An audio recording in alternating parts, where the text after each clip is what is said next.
All right, awesome. Thanks.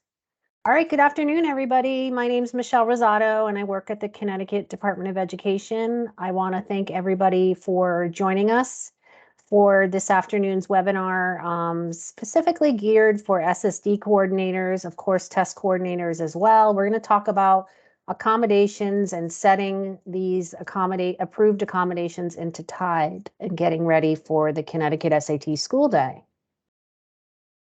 So, just as a reminder, this is being recorded and it will be posted to the Connecticut SAT School Day webpage after we're done.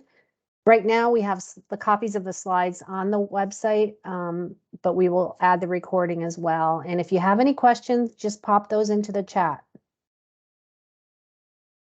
And here's our contact information for Deirdre and myself. And I'm sorry, I should do little introductions of our staff. So Dee, you wanna introduce yourself and then we'll go to Abe? Yeah, great. Thank you, Michelle. Welcome, everyone. My name is Deirdre Ducharme. I work at the Department of Ed with Michelle and Abe. And I have the privilege of also working with our College Board consultants on the Connecticut SAT specific to accommodations and supports for our English learners and students with 504 and IEPs. Thanks for joining us. Abe? Hi, thanks, Dee. Good morning or afternoon, everybody. Thanks for coming out and attending this afternoon, especially those of you that attended the first workshop this morning, and hope you enjoyed this one as well. Thank you. Adrian, you want to introduce your team? Sure. Hi, everybody. I'm Adrian Cupper. I work at the College Board on our state contract implementations. I am joined by a number of colleagues today. So I'm joined by Keisha Smith, who is our SSD rock star, and she has a lot of information to share with you about our accommodations and supports for students. I've also got Aixa Julius with me. Aixa is our digital expert, our digital testing expert, so she's going to be also leading a part of this presentation. Also with me today are two other folks from College Board, David and James, who are just hanging out to get a sense of what questions you guys have, and they are with us to be able to just they're part of our larger support team. So thanks for having us with you today, and I'll turn it back to you, Michelle. Great, thanks so much. Right, so we just have a few reminders before I turn it over to Deirdre.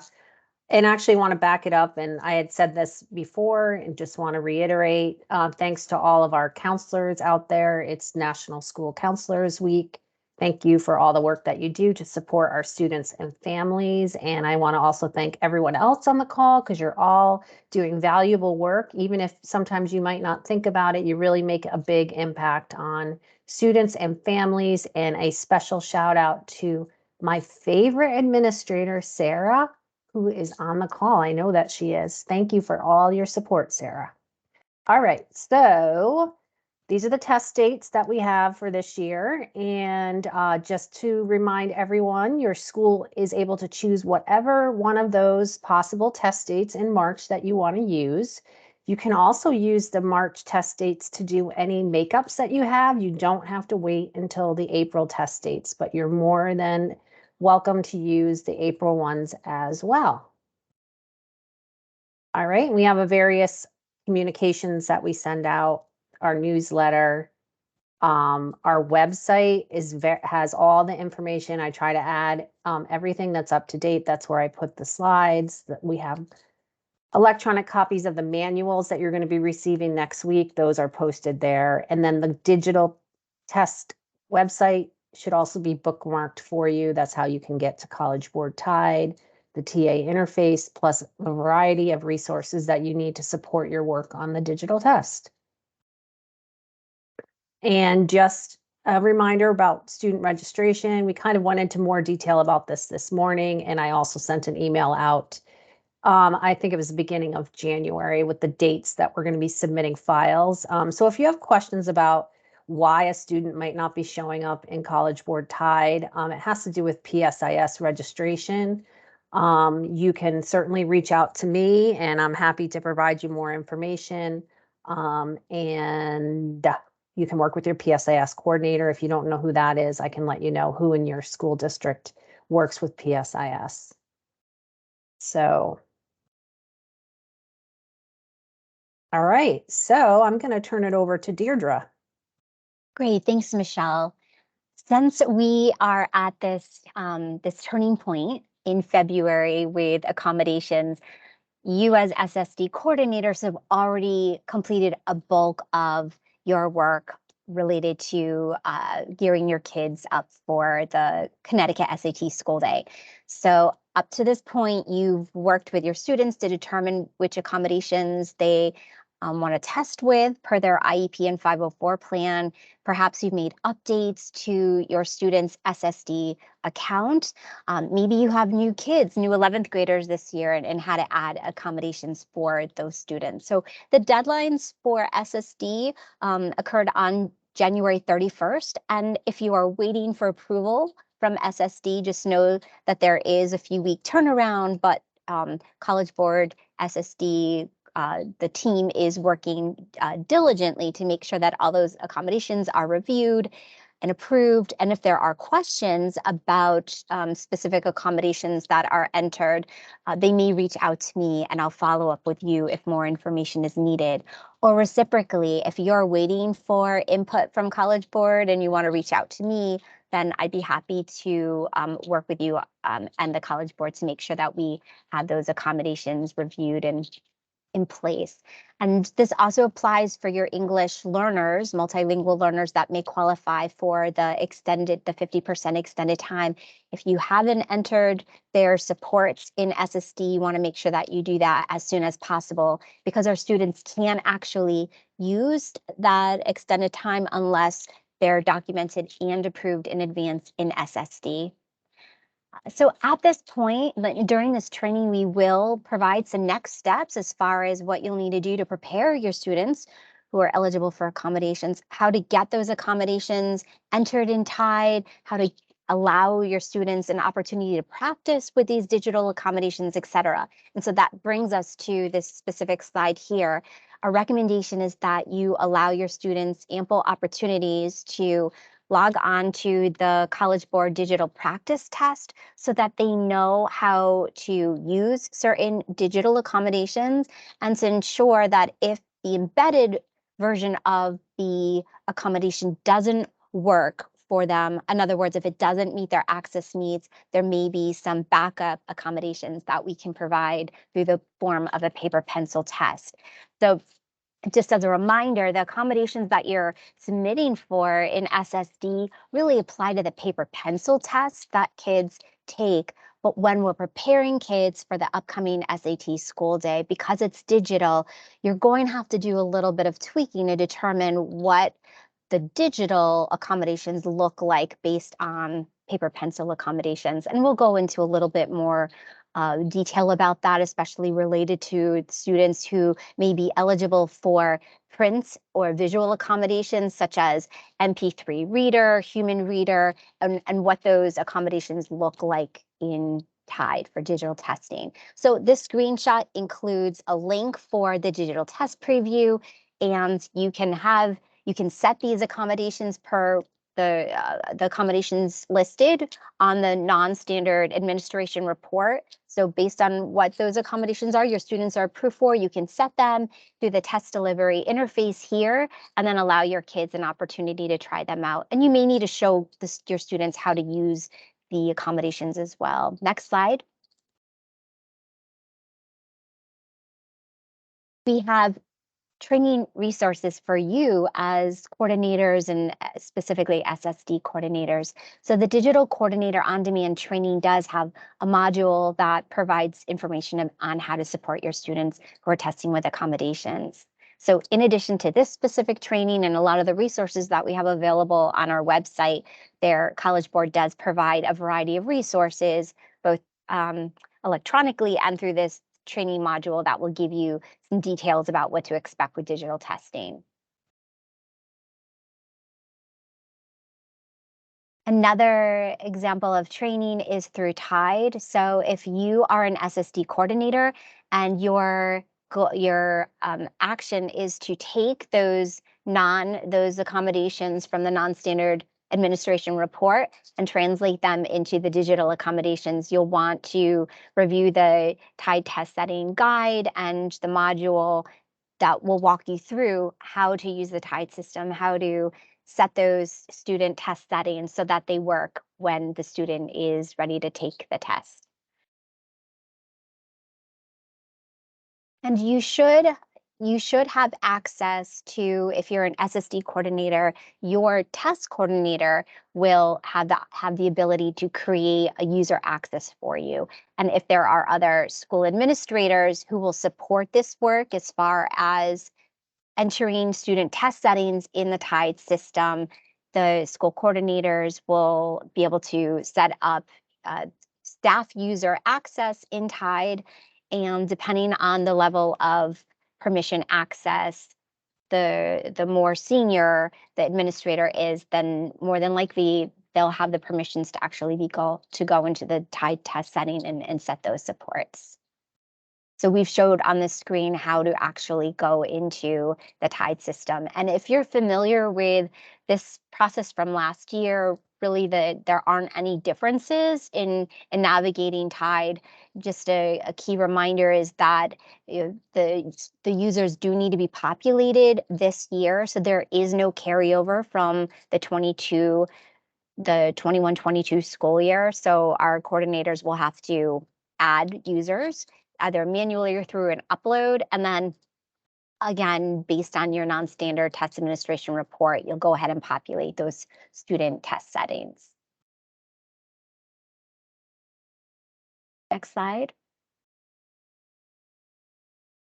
I'm going to ask Keisha to step in and talk a little bit about how you'll use the non-standard administration report to support your work. Thank you, Deirdre. Good afternoon, everyone. So as Deirdre mentioned, in terms of like the Tide system, before you can move forward with setting up your students with their accommodations configurations in Tide, your students should first be identified in SSD Online. And something that comes up quite often is that does SSD Online automatically translate over into Tide? And no, it does not. So the first thing is that in SSD Online, one, make sure that you are set up with your coordinator access, which most of you are. And if you are not, you will use the coordinator form and we can share that the link for you to use that if you need it. But once you are established as a coordinator in SSD Online, you have entered your students, which most of you have done now, and as Deirdre mentioned earlier, with the deadline, which was 1/31. But if you need to, continue to add and notify us if there has been any delay with you getting those students in the system. In SSD Online, you've added your students. They are now identified on your dashboard as approved. Now you will access the NAR, which is available directly from the SSD Online dashboard. At the top of the dashboard, you will see Non-Standard Administration Report. By selecting that, once you go into the steps for that to access that information, this is just clearly an image to simulate what you will see, but this is going to identify all of your students who are your grade 11 students identified with testing accommodations. It will include the same types of details, SSD ID numbers, their grade, all of the accommodations that the students are approved for, your testing group, which breaks out to show you how each student may have a different testing group depending on the accommodations that they have. So your students with the same type of test group will test in the same room. You will have 1 or 2 day testing depending on the accommodations. 100%, as many of you know, equals testing over 2 days versus 50%, which would be testing over 1 day. Your 100% students would test within the window. So if you look at that category where it's saying yes, this is where you would know whether or not you are able to test within the accommodated window, not your primary testing date, which is primary testing dates for March, which are slightly different. But this information here is just overall to help you set up your groups, test groups for your students so that students are testing in the same room who are receiving the same timing instructions. Next slide.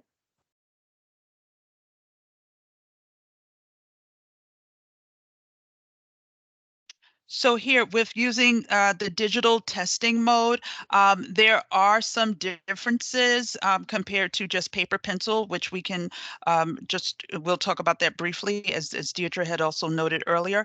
But typically in the paper pencil world, there are no universal tools for right? But when we speak of digital testing, there are accommodations that can now be used as a universal tool and do not require College Board approval. We've included several examples here. I do want to highlight very quickly the zoom in, zoom out, and just briefly explain that. So for your student who would be approved for large print test materials, if that student does not require paper pencil testing, which we do offer as an option for accommodated students, but if the student is comfortable with utilizing the zoom in, zoom out feature using the digital testing mode, he or she, again, would have that as a universal tool option. Other accommodation that we've seen in the past would be like the use of a highlighter. Here, it is a universal tool. Digital accommodations that do I'm sorry, require, Keisha, yes, ma'am. can we just clarify that? The zoom in and zoom out up to a certain point is a universal tool, Up right? to up to 40-point font. Thank you, Adrian. That's very No important to problem. call that out. Yes, so anything larger than 40-point font would require College Board approval. Digital accommodations that do require approval, as we have it in the second row, and also would require configuration of the test settings in TIDE, would be test time in breaks, TTS, which is text to speech. And I'll just stop there for a brief moment, just for anyone who has not participated in the digital testing last year. Text to speech, you will not see that in SSD Online. In SSD Online, again, it speaks to paper pencil. So that means in SSD Online, you will see it identified as pre-recorded audio. You do not need to separately, for anyone who has not added this pre-recorded audio for their students, you do not need to go back into SSD Online to make the change. It will automatically translate in the digital mode to the TTS accommodation. And so again, that I know that's something that comes up often for some of the requests that we get. Non-embedded accommodations.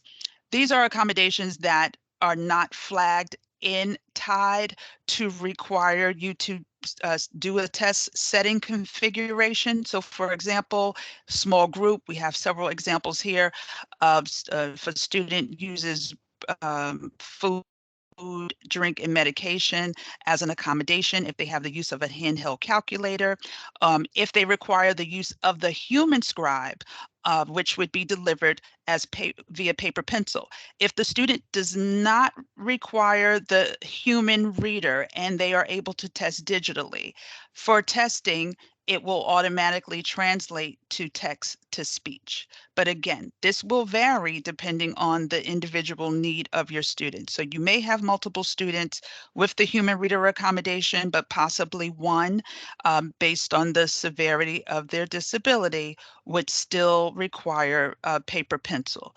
In order to have paper test delivery, you must request that directly through customer service. You do not have to put that in SSD Online as an accommodation request. EL support We offer 3 forms of supports, but the only support that is required to be configured, because it includes a timing accommodation, is EL 50% or EL time in 1/2. The additional 2 supports that we offer, translated test directions and word-to-word bilingual dictionary, will be delivered via paper and do not require entry in SSD Online. One of the things you'll notice in SSD Online, for anyone, if by any chance you have not added these students at this point, when you go into the SSD dashboard and you select new requests, you're going to see a pop-up automatically that will separate College Board accommodations. That would be for your students with documented disabilities receiving an IEP 5 or 504. And then the other option would be your English learner support. When you go into the link for English learner support, you will only see the EL 50% option. So just be aware of that if you have not already started to add those students. And just scanning over to someone's question, we do have this information in today's presentation that paper pencil requests will need to go directly to customer service. So for digital alternatives, you can find that chart with this information of the common types of accommodations and their digital alternatives, or you'll hear me say quite often the translation of how it translates into digital. That can be found in the Digital SAT Test Coordinator Manual. So we have those examples to further highlight to help you along the process. Again, you are still going to use the NAR. Keep that. You can print it out. You can print it out in PDF, or you can print it out in a CSV file option. But you will need to have that. We strongly recommend that you use this when you are adding your students into the TIDE system. Again, along with using the digital alternatives document that you see here.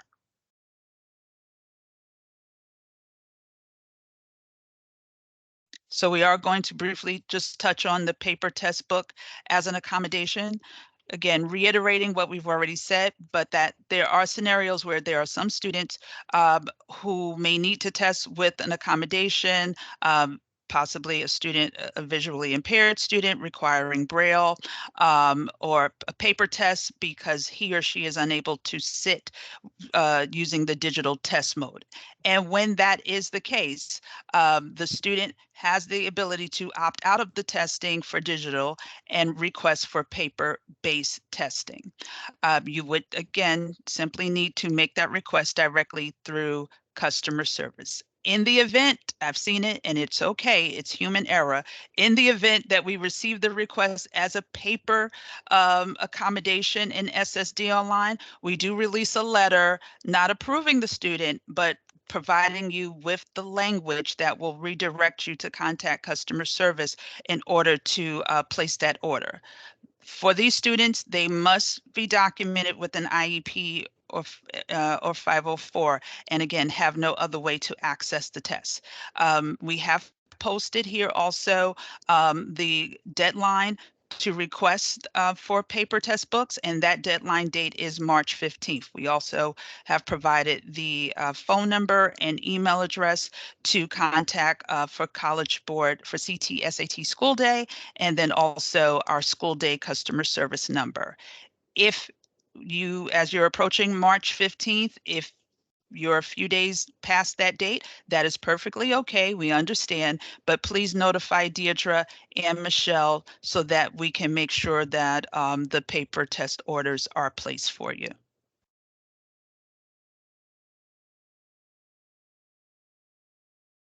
So here we're just going to go over how to manage the student test settings in TIDE.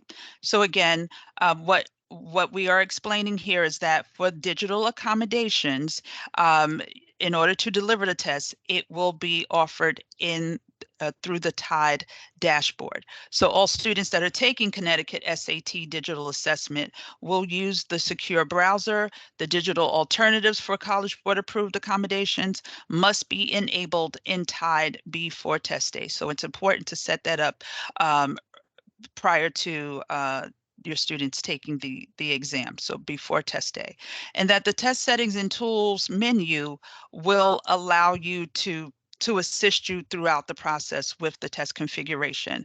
So Deirdre, I'm just going to stop here. Do you want to go over the test settings and tools information? Yeah, absolutely. Thanks, Keisha. I just like to point out that, based on your students' accessibility needs, there are a variety of ways that we can support your student through the test delivery interface. So again, we want to make sure that the supports that the student is potentially using, that the student has an opportunity to try it out on a practice test. It'll give you a chance to maybe add an option or take away an option if it's distracting or not applicable to the student. And the other reminder is that we want to make sure that the digital accommodation that you're providing the student is something that they're already familiar with during instruction. And in many cases, these supports do align with how the students will be accessing the grade 11 NGSS assessment. So this particular, the way TIDE is broken out is very much like you'd see for the NGSS system. So we break out the accessibility needs in 3 categories. There's test time and break. So for your kids, including your English learners that qualify for 50% time and a half. Then we have the reading, seeing text. And so when you expand that option, there are a variety of tools available for that student, again, to elicit accessibility. And then for those students that are approved for the 4-function calculator on non-calculator items, then you'll click on that tab, and that's where you'll turn those on, that accommodation on for the student. So this is really just the way TIDE is organized. It's straightforward. You click the plus to expand and have access to the full range of options. And so this is a snippet of what you'll see when you actually look at your students' test settings in TIDE. So as far as setting the accommodations, you're only going to choose College Board accommodations. There are a couple of other options, including state-allowed accommodations, but that does not apply to the Connecticut SAT school day. So at the very top, under accommodations, make sure you choose College Board. If you have an English learner, multilingual learner that is testing with 50% time and a half, you're going to turn on the toggle to yes. And then again, depending on whether the student is using non-embedded accommodations, such as a child who requires an app to test their blood sugar, since that's non-embedded, you'll activate that radio button to yes. And then go ahead, it's pretty much straightforward. You're going to set those supports for each of the subject areas, and then make sure you save the record. Next slide.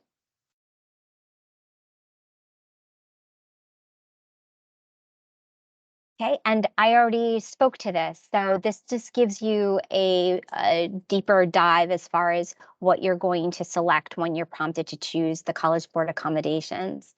And again, you're not completing these steps in isolation. You're using your non-standard administration report to help guide those accommodations that you're turning on for your student.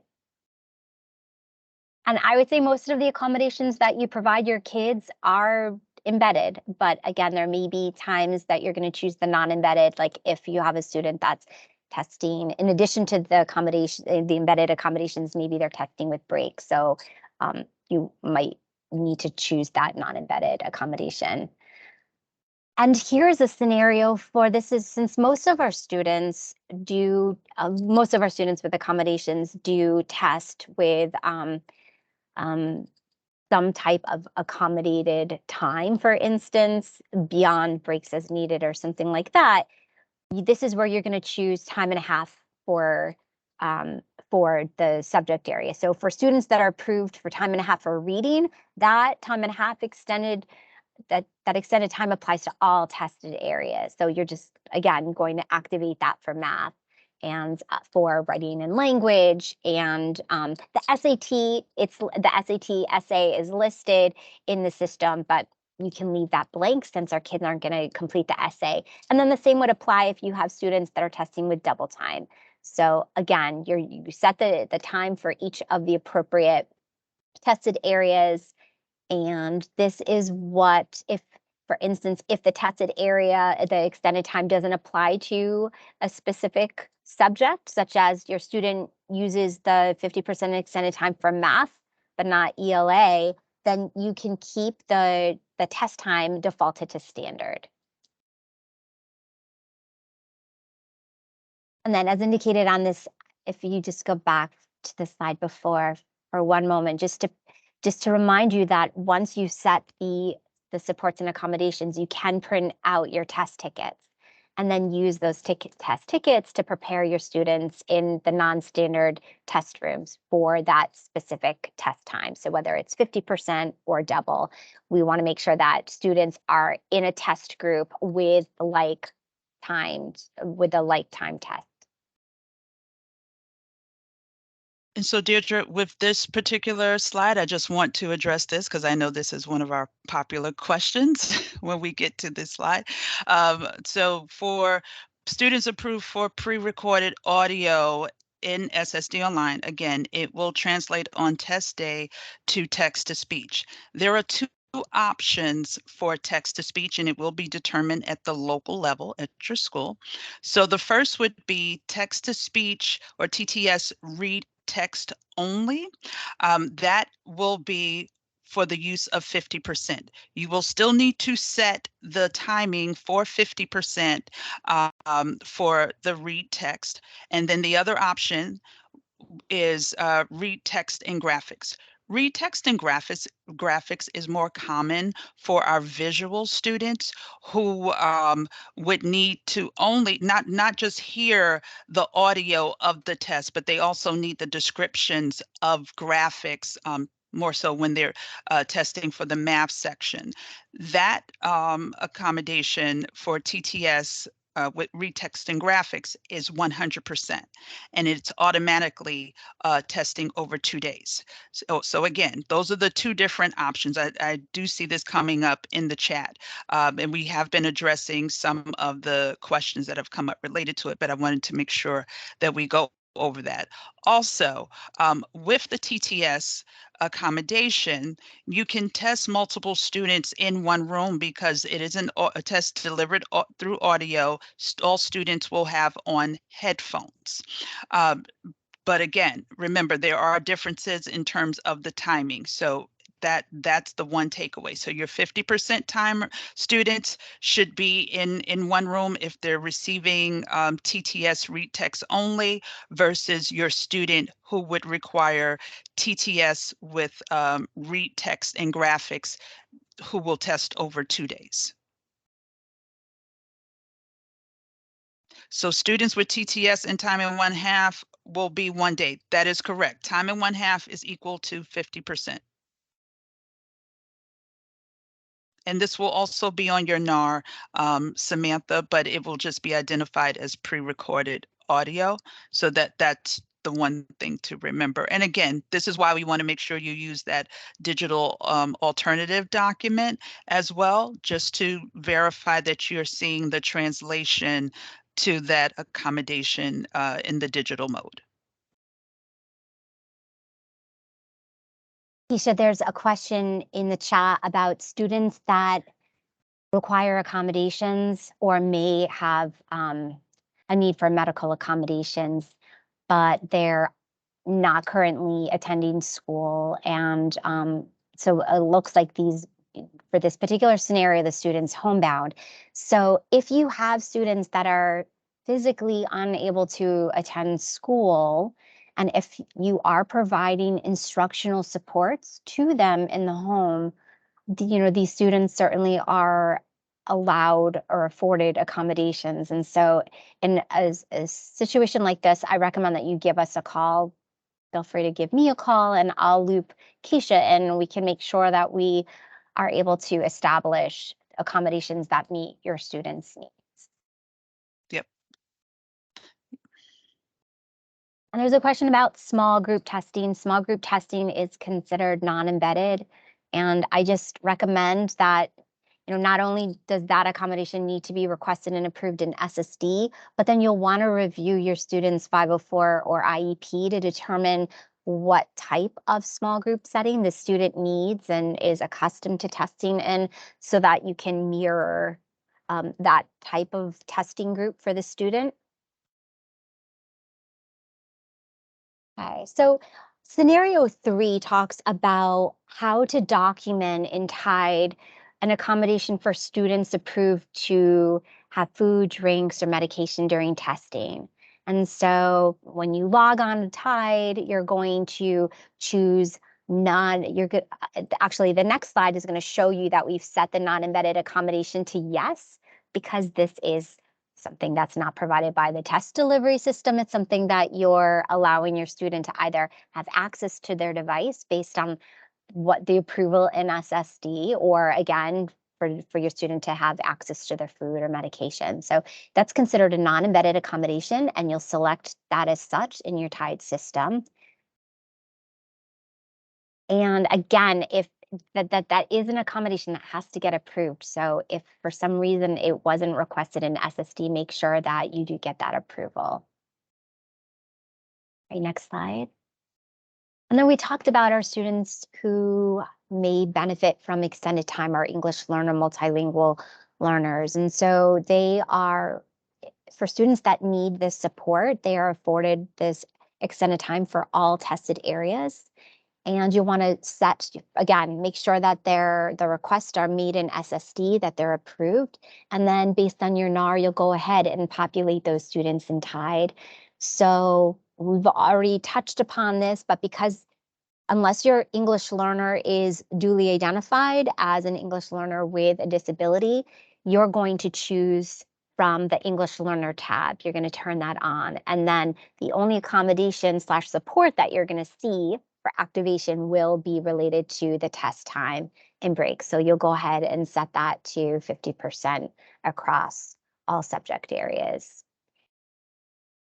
And there are other supports available for your English learner multilingual learners that don't require requests in SSD, nor do they require you to log on a TIDE and set those supports. So for instance, if you have a student that uses a word-to-word translation, so we offer, the College Board has a list of approved word-to-word dictionaries, that if that's a support that your student is accustomed to using during instruction, and if that would benefit your student, then you can log on to the Connecticut SAT School Day webpage. And I'm going to include a link to that in the chats so you can have quick access. But prior to testing, you'll want to go ahead and make sure that you refer to that list of approved word-to-word dictionaries and that you have that material available to your student at the time of testing. And the same applies for your English learner who might need the translated test directions. Prior to testing, we'll activate the links for a variety of languages, such as if you have a student that might need Korean or Creole, Haitian, French, etc., we will include access to the translated directions. So as a non-embedded support, make sure you log on to either the College Board platform or onto the Connecticut SAT School Day to print out those translated materials, and the teacher can either read them to the student or the student can use the material independently. And that's not something that you need approval for. It doesn't get set in TIDE. So we've covered a lot of material in a very short period of time. Are there any questions? This is your chance to ask anything related to either the digital version of the accommodations or how to set them in TIDE. Wendy, you can go ahead. We've unmuted your microphone. Thanks, Michelle.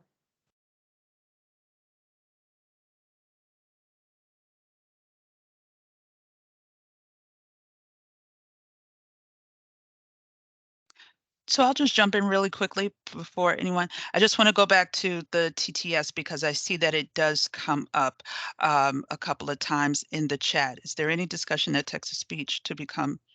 No, it is not a it's embedded, but it's not a universal support for all students.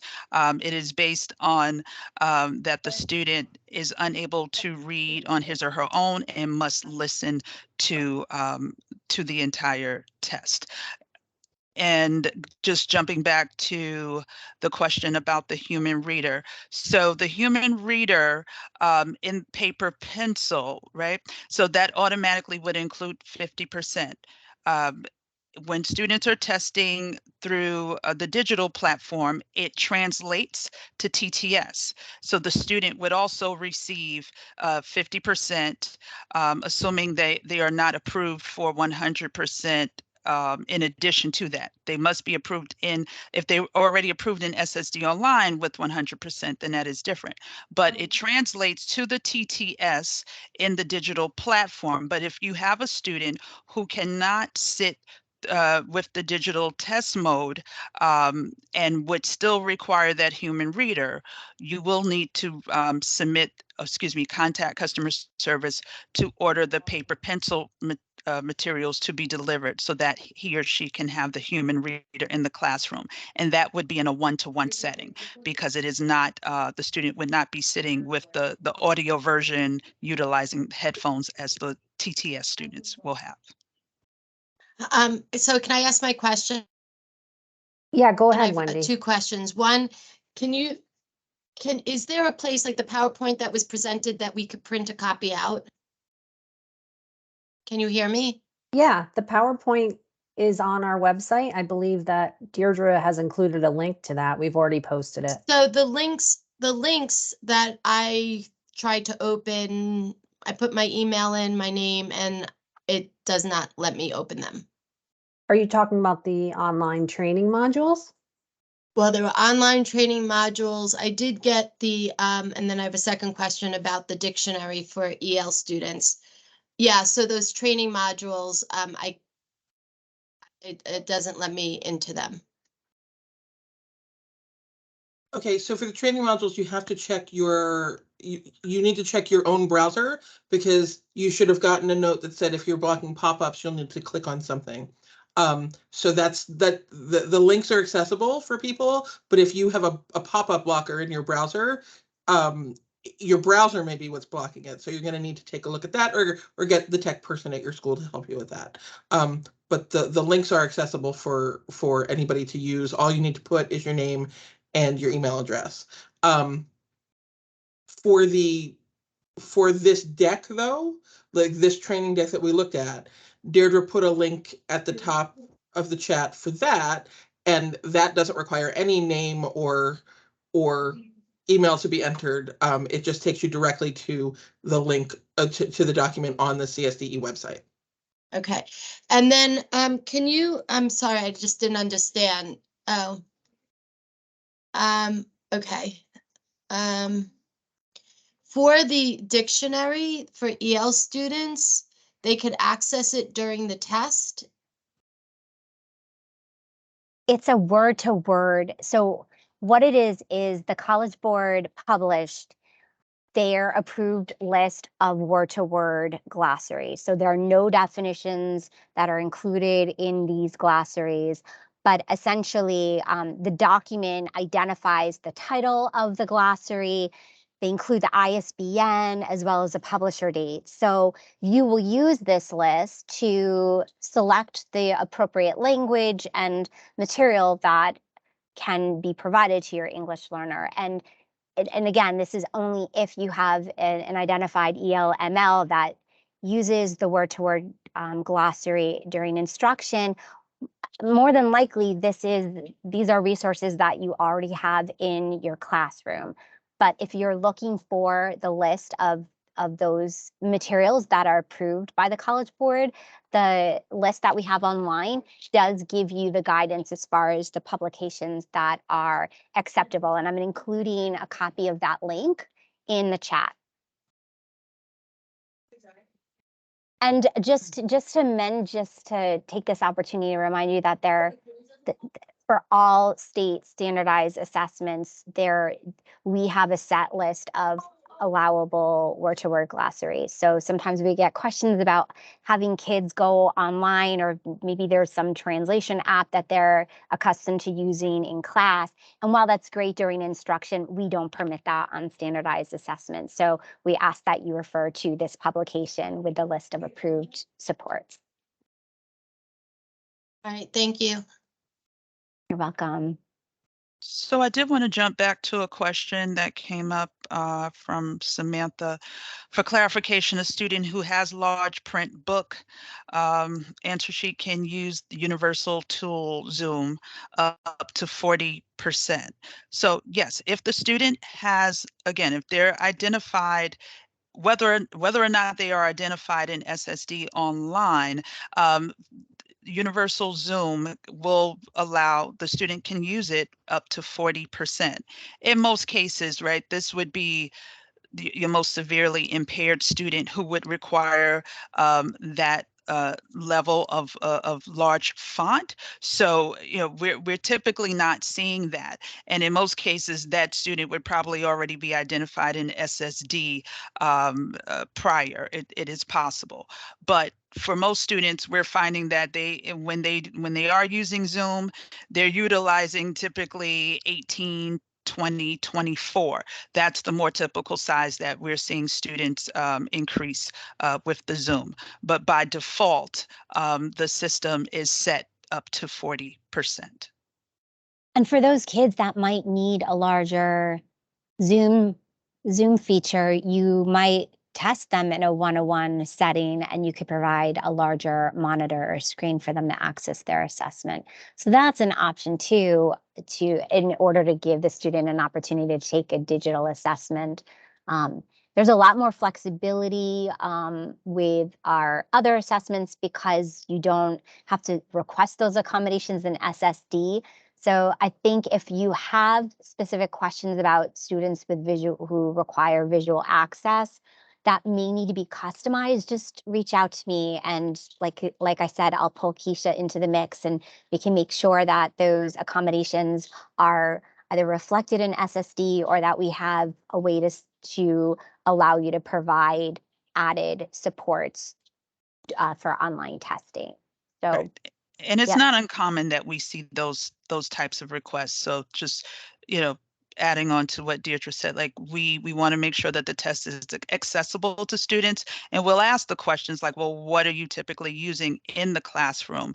Are you using some type of CCTV in order to increase the size of that? Because it's going to look differently on the student testing on a computer with an extremely large font. It's limiting them to the characters that they're seeing. So if they're using another type of device that enlarges it in front of them, such as some type of magnification device that will allow the student to, you know, have the accessibility, and makes it more comfortable, easier for them to read and participate in the exam.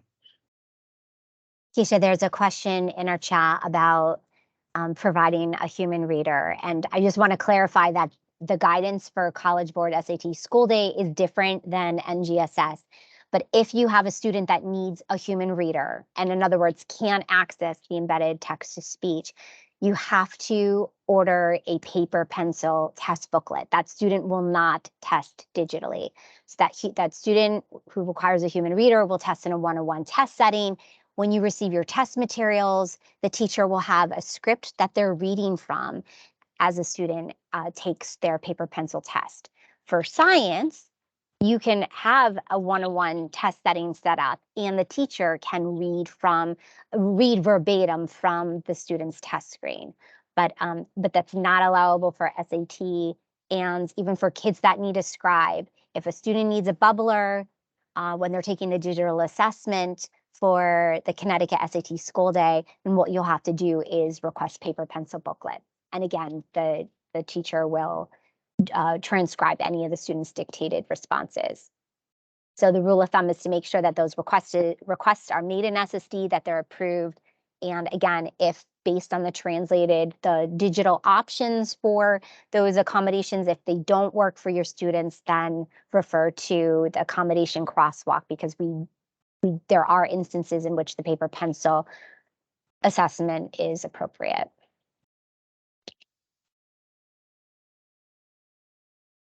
Are there any other questions?